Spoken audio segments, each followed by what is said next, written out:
Welcome to the Speechie Show. Being a speech-language pathologist often means having too much work and not enough planning time. To beat the overwhelm, we're bringing you the tricks and tools that will make your job a little bit easier.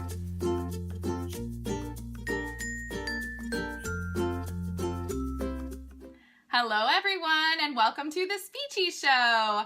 I am Carrie Clark from SpeechAndLanguageKids.com, and I am here today with Jena from the Independent Clinician and SLP Coupons, right? Can I say that? Am I allowed? I too. We are here today to talk about what if you would like to make a little extra money as a speech-language pathologist, and some questions to ask yourself if you're thinking about starting to see private clients. I know this is something that when I was first getting started, it was in the back of my head like, oh, that would be kind of cool, but I had no idea how to get started. So we're going to demystify it for you today.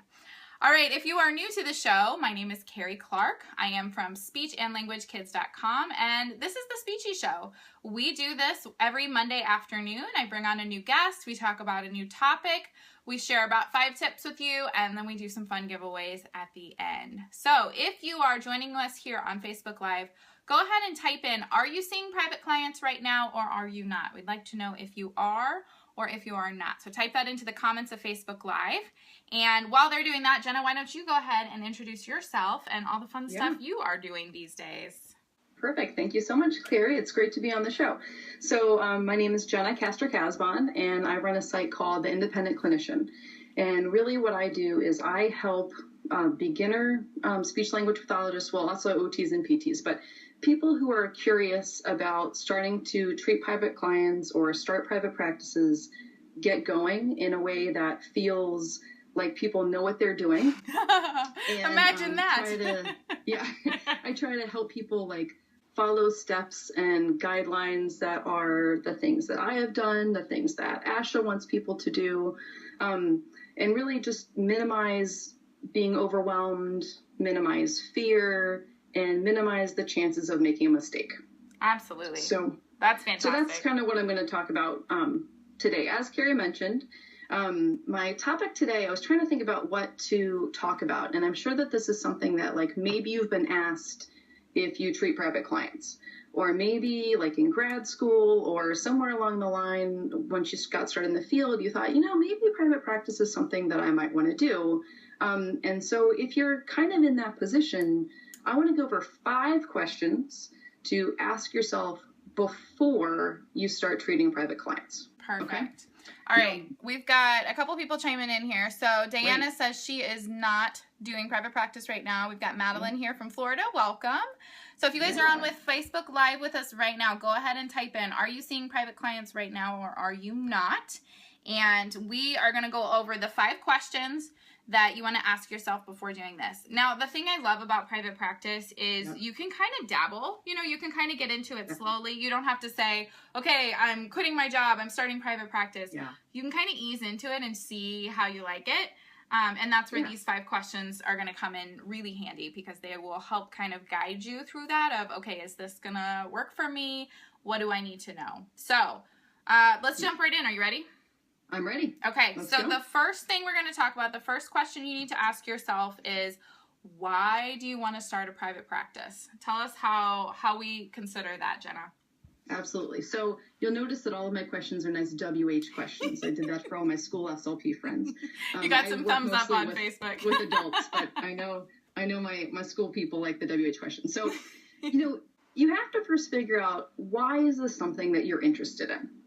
And I know for me, I first got started with treating private clients when I was working at an adult medical facility, and I really liked my job. I loved my coworkers, I loved my clients, but over time, there were some limitations to the care that I could provide, and I started feeling stuck. Let me know in the little Facebook Live box with maybe a thumbs up or something if you felt stuck at your regular job. Who here who's listening on the call feels a little stuck and like they might want to try something new? Anyone feeling stuck? Give us a thumbs up or type in a comment. There's a little bit of a delay. There we go. There's some thumbs up coming through. Definitely people feeling stuck. Okay. So stuck isn't necessarily bad, right? Stuck doesn't mean that like you hate your job or you hate the field or you're going to go work at Trader Joe's or something. Stuck just means that you want more. right? You want more control usually over your personal life and your professional life. So you have to really think about, why do you want to start this private practice? And again, just like Carrie mentioned, it's a really good idea to start on the side of your regular job, right? She mentioned the word dabbling, and that's definitely something that you can do. I get emails from people sometimes that say, like, Jena, I did it. I quit my job. I'm taking the leap. What do I do first? Oh, no. And I like freak out, and I'm like, wait, can you get your job back though? Because, you know, a lot of people think that you're either in private practice or you're not, right? I thought that people who were in private practice, this is all they did. They did it full time. They had like a brick and mortar office with like a receptionist and a waiting room and magazine subscriptions, and also that they were older, right? That they had been in the field for a really long time, and they had, you know, gotten all this knowledge and experience, and then they were doing this, right? But I actually started a lot earlier than that. I started about 2 years after my CF, and I think that probably Carrie did too. And that's kind of what I teach other people to do. So anyway, but let me go back to the question, which is, you know, what's your why? So some people want more flexibility, okay? And that can be, a lot of times that's people flexibility of schedule, right? People want to be able to work certain days or half days, or like work like a mommy schedule, right? Be able to drop off the kids, you know, see some clients, and then be home for whenever school lets out. So that's something a lot of people like. People also want more control over their caseload in terms of numbers and in terms of what it consists of. So maybe, you know, I'm going to talk about what kinds of clients you can treat, but people want more control over who they're seeing. Give me some thumbs up if these sound like things that you like. Yeah, you're getting a couple thumbs up coming through right now. I know that one of the things that I was very, very interested in when I was looking at private practice was being able to treat the kids that needed to be treated, because I was feeling like the school districts were telling me, okay, well, that kid, yeah, he has a speech delay, but he is not delayed enough, you know? So that was not that bad. Yeah, that was my like frustration of like, I just want to help him. Like, that's why we got in this field. Exactly, right? So yeah, those kids are going without services, or maybe you are seeing them, but you're seeing them like in a group, and you just know that what you're doing isn't working, right? So this is a way to have more control over the care that you're providing, and actually make you feel like you're making more of a difference in the lives of your clients, and then also of their families. Other people, you know, want to, you know, Carrie mentioned also making some extra income, and that's a real reason also why some people get involved, right? People have student loans, people have, you know, weddings or houses they're saving up for. Working on a teacher's salary. Working on a teacher's salary, all of those things, right? Yeah. So that can be another thing. Also respect, right? People want more respect. They feel like they're not respected enough in the schools or in hospitals. And then the last thing is just really to combat feeling stuck, which I mentioned, and then burnout, right? It's a way to like get re-energized about the profession, right? There may still be aspects of your job that you don't like, but there may be things about the profession that you really still love and you want to just do, but on your own terms. Absolutely. Okay? So can people let us know in the chat box, what of those things resonated with you the most? What are some reasons why what is your why? Why might you be interested in doing this? Yeah, type your why into the comments here. Madeline says, best advice, dabble first before diving in. Absolutely. And I think Madeline. That's what we are talking about here. So let's talk about our next WH question, which is who. So who do we pick to treat? How does that decision play into this? So honestly, there's two different ways you can look at this. You want to try to gravitate toward your favorites, right? Start with whoever your favorites are.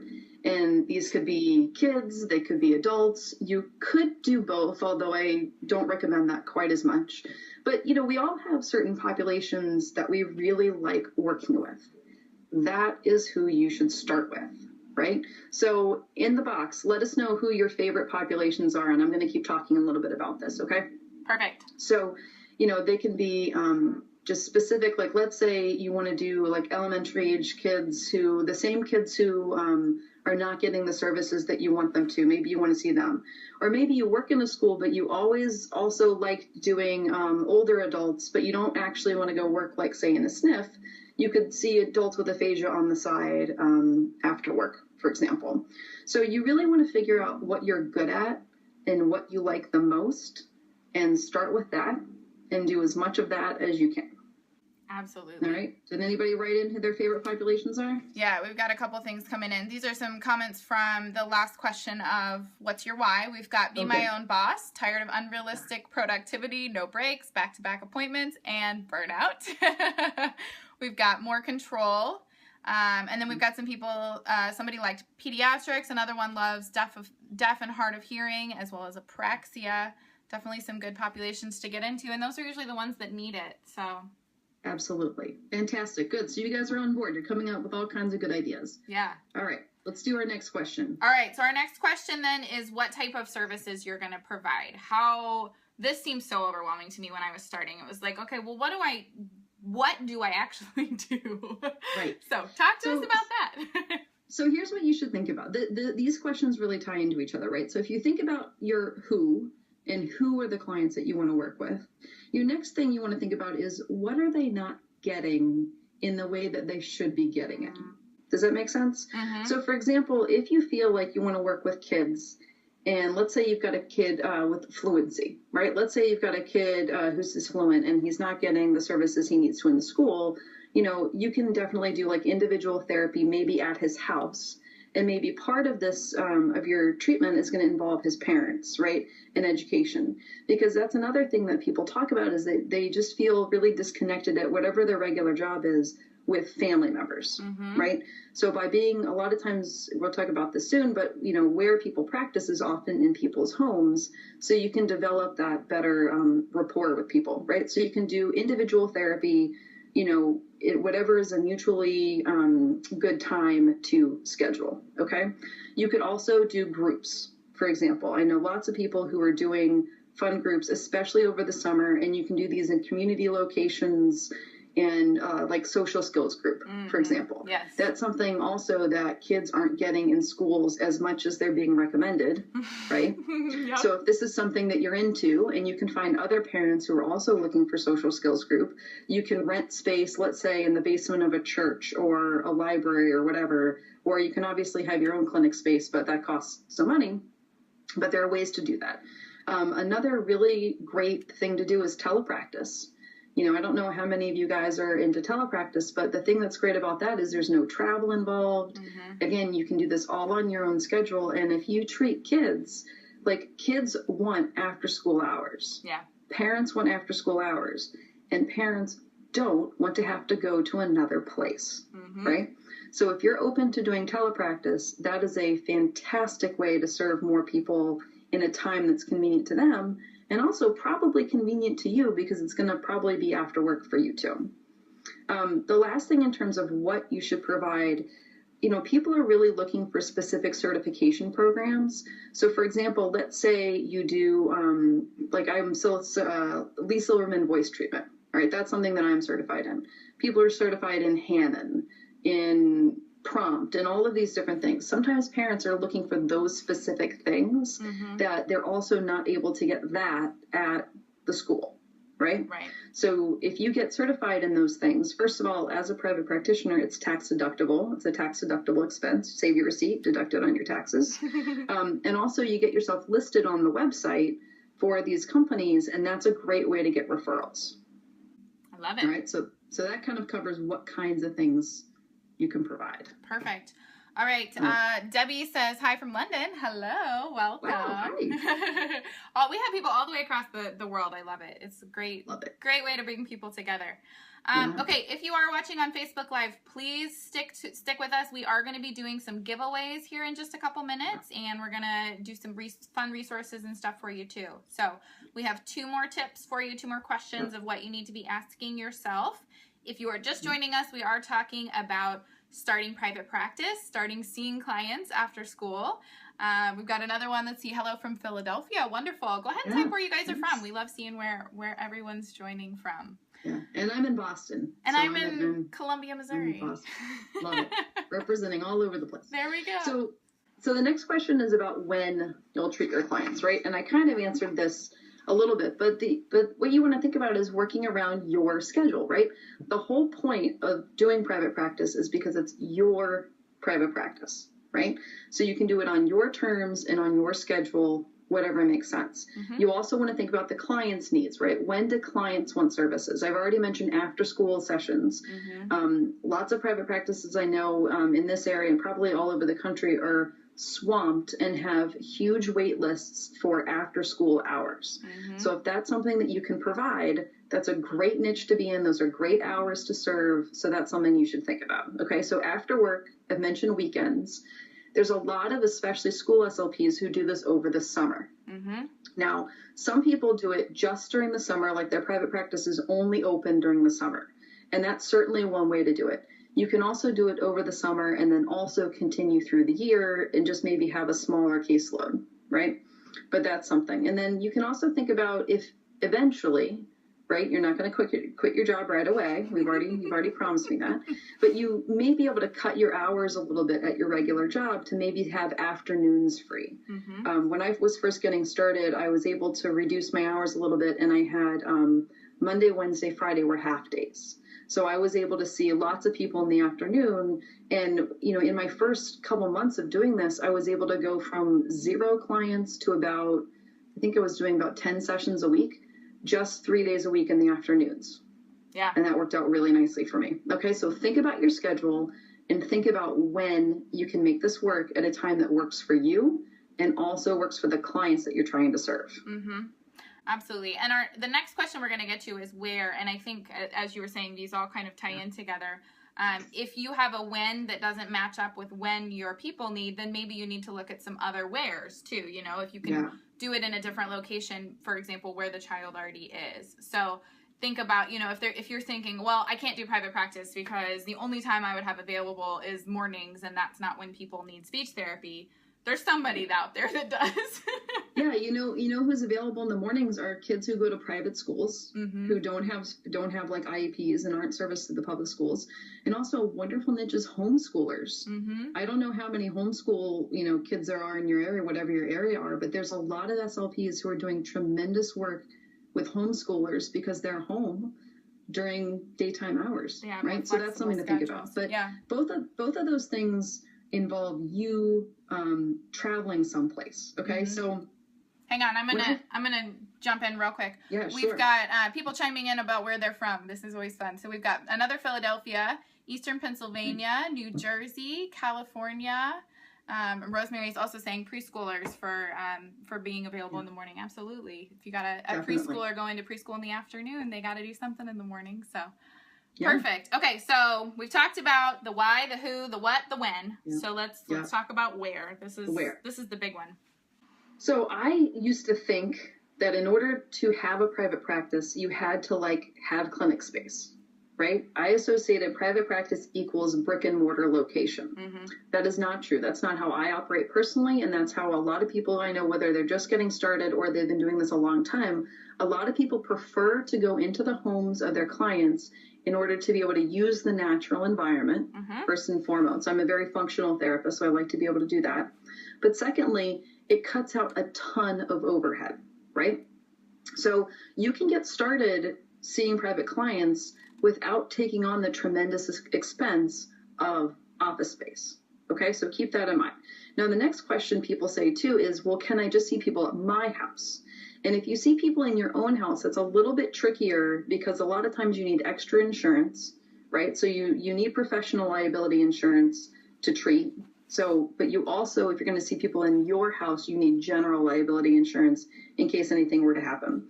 A lot of times also towns have restrictions about whether or not there's extra exits and different access rules and whatever. So treating in your house seems like a good idea. And for some people, they're able to make it work, but it's not quite as easy as you may think. Okay. So I've always preferred to go to people's houses. Other options that you can do are community locations.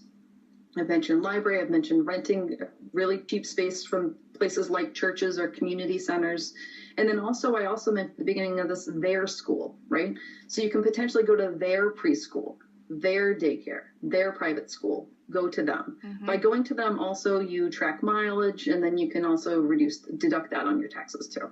Yeah. So that's the last of my WHs. Yeah. The way that I started was I did start in my home, but I had to get a business license and it had to be in the right zone of town. Like everything just kind of lined up okay. But there were a lot of things where I was like, I don't know if this is going to work. And then it ended up being fine. Yeah. But I did that for a little while. And then there's a pediatrician in town who was actually my pediatrician when I was a child, and I had written letters to all the pediatricians saying, hey, if you have referrals, send them my way. And he called me and he said, hey, I have this extra room in the back. Do you want to rent it? So he let me rent. Yes, I do. Yeah, absolutely. So he just let me rent an office inside a pediatrician's office, and I think it was like $200 a month or something. You know, it was super cheap. And there was a waiting room there already. The office manager was great. She would just call me when my clients were there. Like I don't know. I don't know how it worked out so well. But you can consider, subleasing too, where you don't have to pay thousands of dollars a month for a huge office. You can just see if somebody has an extra room in the back of theirs that you can use. Absolutely. Yeah. So I put a little bonus WH question, which is just to decide whether private practice is worth pursuing. So let us know in the chat box there, is this something that you're interested in learning more information about? Is this something that you've been thinking about for a while and think, yeah, you know what, I think I would like some more information. Let us know if you think that this is something that might work for you. Type into the comments there just a yes if this is something that you're actually considering doing. We kind of want to get a feel for who out there is actually considering this. I know sometimes it seems really scary until you break it down and you're like, oh, it's actually like kind of doable.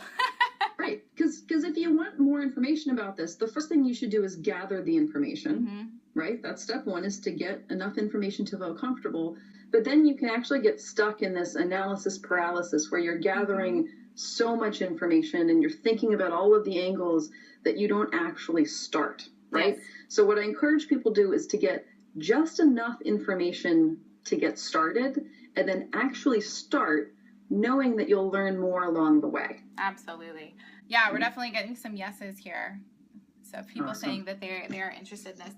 And another thing is, I think you can start really simple. I know the whole like billing insurance thing is just, it makes my head spin, but you can just say, well, my first however many, I'm just going to do private pay. If you can pay me up front, here's my price. Maybe start with the people that are already asking you around town, people they're like, hey, do you know anyone doing this? Just say, well, I'm thinking about starting. You don't have to start off with insurance figured out and all this. You can add pieces as you go along. Absolutely. Yeah. That's a popular question. People ask about that. Well, like, how much do I charge? What do I need to protect myself? What are the legalities?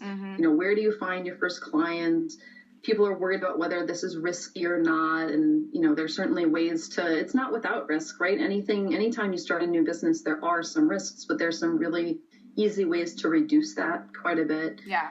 People worry about how much money it takes to get started. These are all things that people are concerned about. Absolutely. And things that I help people through.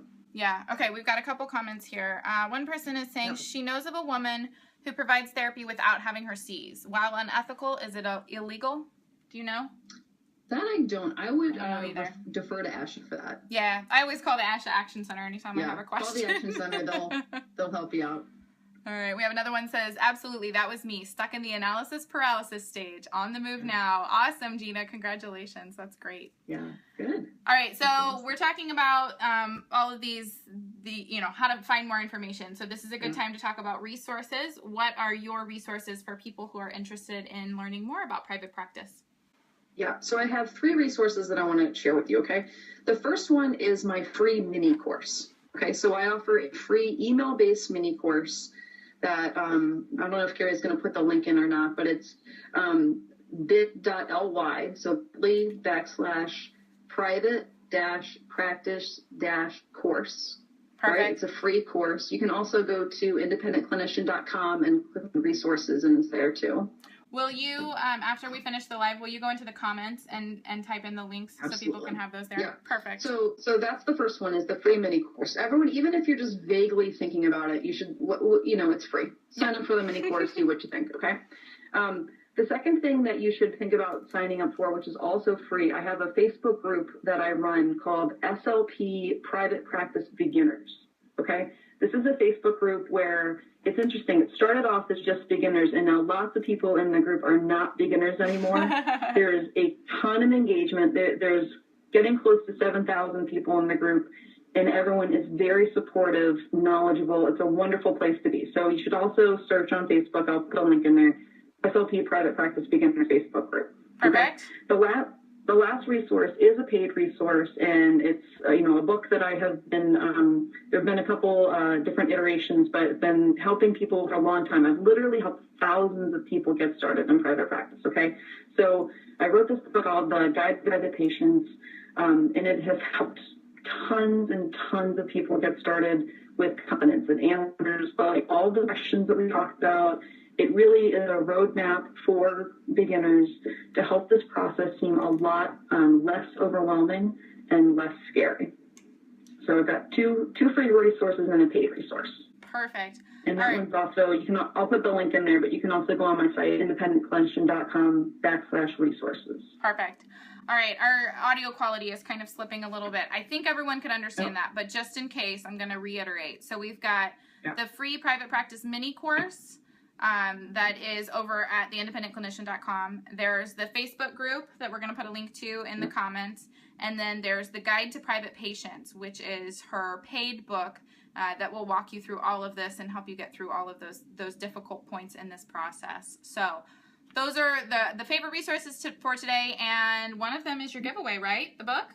Well, this is the giveaway, so I want to give away the book to somebody. Yeah. Right, this is a book that I charge $97 for. So this is a good giveaway. I'm going to send you the link to download it immediately. You'll get into the members area. There are a whole bunch of bonuses that go along with it, but I would love to give this away to someone on a call. Okay. So we're going to give away one copy of that book, and we're also going to do a second giveaway, which is 2 free months in the Speech Therapy Solution, which is my membership program. If you're not familiar with that, it's an exclusive members area just for speech language pathologists. We have a ton of resources in there. There are worksheets, there are training videos. We answer your questions. We're in there every week answering questions. The whole community answers each other's questions. It's just a really great resource for helping you through those tough cases, helping you through those tough days. And we just got approved to offer ASHA CEUs. So we are going to be starting that in September. And the price is also going to go up in September when we start those ASHA CEUs, because we've got to cover all of those costs. So if you get in the month of August, you're going to lock in your rate, and your rate is never going to go up. So if you are thinking about joining, if you've been on the fence, now's the time to sign up, because we are going to raise the price on September 1st of 2017 if you're watching this in the future. So head on over to speechandlanguagekids.com/join, JOIN, and you can find all the information about the Speech Therapy Solution. But we are going to give 2 free months to someone right now, and they will lock in that lower rate as well after those 2 months. And here's how we're going to do it. If you're on Facebook Live with us, I'm going to ask you a question. The first 2 people to type in your answer are going to win. So the first one's going to win the ebook on how to do private practice. The second one's going to win the 2 free months in my membership. All right, here we go. Good luck. All right, the question is, why do you want to treat private patients? So what is your why? Tell us your why. I like this. Which is funny, I wrote that question before we asked it earlier. So we might have lots of whys in the comments section today. Good. All right, we got a little bit of a delay, so we're just going to wait while people type it in. So if you're like, hey, I typed my answer in. All right, here we go. Autumn Bryant says, no boss. Yeah, no boss. Yeah. And Madeline Price says, freedom. Congratulations, ladies. All right, Autumn, you won the ebook. So how do you want Autumn to contact you? Are you guys already in contact? Already in contact. We'll send each other emails. There you go. All right, Perfect. And Madeline Price, I don't think you are already a member. If you are, I apologize for not recognizing your name. But you win the 2 free months. So you can email me over at Carrie@speechandlanguagekids.com. That's Carrie. And you can head over there, send me an email. We'll get you signed up for the 2 free months. And like I said, you're gonna lock in that lower rate as well. So you won't have to worry about that price hike either. All right, congratulations, ladies. And we have a lot of other people chiming in as well. We've got flexibility because I can be in charge of my caseload. My daughter, a wonderful reason flexibility, freedom, and some thank yous from Autumn and Madeline. Perfect. Yeah. All You're right. welcome. Well, thank you everyone for joining us today. And Jena, thank you so much for coming on and sharing all of your wealth of knowledge with us. Yeah, it was an absolute pleasure. Thank you so much, Carrie, and thank you all who tuned in. You're really welcome. Appreciate it. And where can people find more about you and all that you have going on right now? Yeah, the easiest way to find me is just to go to my website. So www.independentclinician.com. There's a ton of resources on there. Sign up for my mailing list. I send out all the stuff. I'm also very approachable. Just send me an email if you have questions. I think that this is a great way to go, but I want to make it easy and accessible to everyone who's interested. Perfect. So if you're interested, go to the site, check it out. Check out the resources, send me an email. Let's figure out how to make this work for you. Perfect. And Jena also just started slpcoupons.com. If you're not on her list for the coupons, you need to do that because she's got some really great offers coming out to her list for coupons that you will love. So check that one out as well. And don't forget to head on over to speechandlanguagekids.com and check out all of our free resources as well. And if you are interested in that membership, don't forget to sign up before the end of August. So that would be speechandlanguagekids.com/join. And you can find out about our upcoming CEUs that we will be offering. All right. Thanks, everyone. And we will see you next week on The Speechie Show. Bye for now. Thanks for joining us today on The Speechie Show. We hope today's tips have helped you feel a little less stressed and a little more confident about your work. If you're looking for more stress busters and confidence boosters, we'd love to have you join us in the Speech Therapy Solution, where you'll get access to a huge library of premium training videos and another library of print-and-go therapy materials. You can also get help with your tough cases by joining Carrie on the weekly Q&A calls or by posting in the exclusive Facebook group. Plus, group members can join us for a monthly webinar that can be used for continuing education credit. Head on over to speechandlanguagekids.com/join to check out all the amazing benefits of the Speech Therapy Solution membership. Bye for now.